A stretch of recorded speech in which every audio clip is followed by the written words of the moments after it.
in Bigging Us Up. Previously on the fourth culture, dun, dun, dun, Bara cast a wish spell from the scroll that we found in the tomb. And then, poof, Athena appeared, looking very human, which was strange because she used to be a half-elf, with absolutely no memory of where she's been, who we are, and why she's doing here. So she was understandably confused, afraid, thankfully not naked. So, we tried our best to catch her up on what the situation is. Gave her some space to deal with it, including a fake, a sheet wall with a porthole so that she can be reminded of home, thanks to Bara's new minor illusion. Yay, very useful, yes.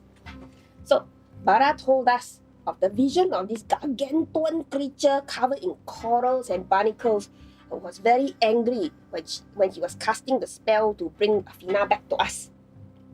And then after that, Kaman also asked him, so what should we do with Athena now? What do we do with her? The answer is, we don't know. He don't know. Ha ha ha. Pretty much was that. So Bara communed with Auntie Agatha to figure out what to do, a few things.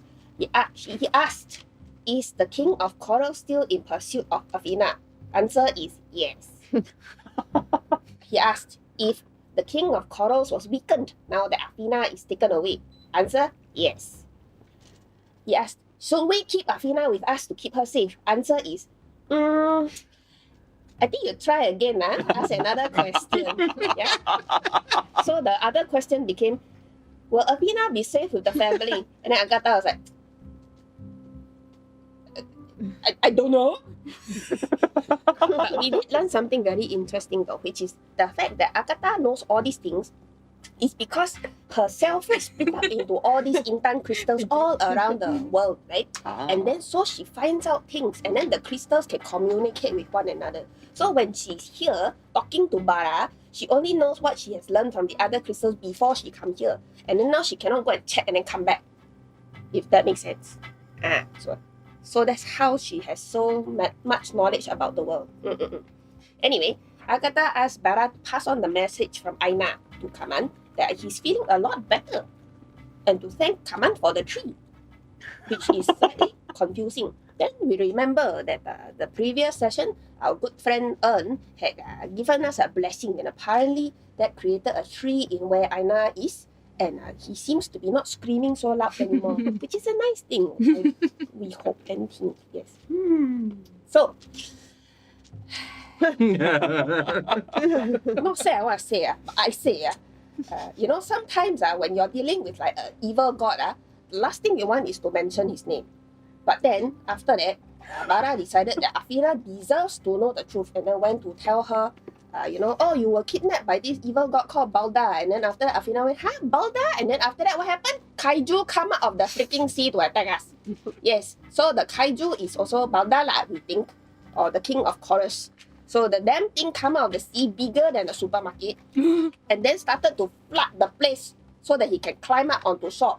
And then our poor friend Ern went to fight him because this is his forest, he's meant to protect it, right?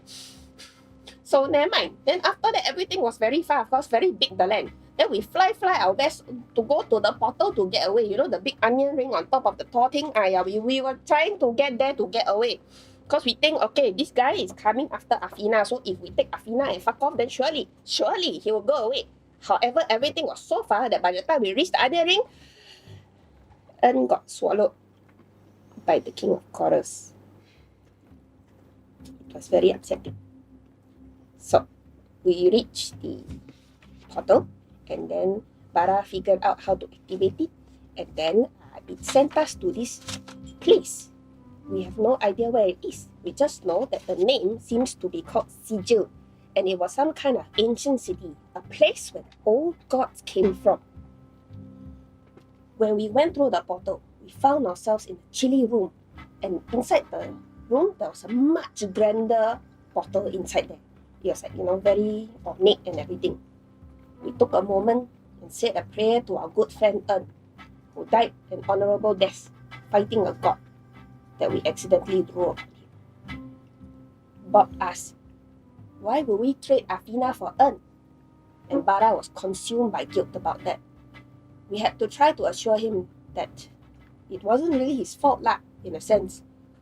I guess we could have maybe seen it coming, that stealing Athena away from an evil god would cause the evil god to come after us. But at the same time, promises were made. Not by all of us, but still. One person said, we all back her. Anyway, we exited the room, and then we saw glass cabinets and items with placards inside them. The placards were all in a language that we didn't understand, but it seemed quite clear that these were all special magical items. We were very tempted to take because, they're just lying there, no one using, But we decided not to lah, in case we find the owners of the place, then they're upset with us. So we opened another door, which is very tall, actually no lah, not that tall, 10 feet. Okay, very tall, 10 feet high. And instead of opening like that or like that, it like that, slide open. And then we saw a very bright corridor, and on the other side, there were 2 warriors clad in shiny armor, and they were also very tall, 10 feet. And then they talked to us in a language that we didn't understand. And that's where we left off. Woohoo!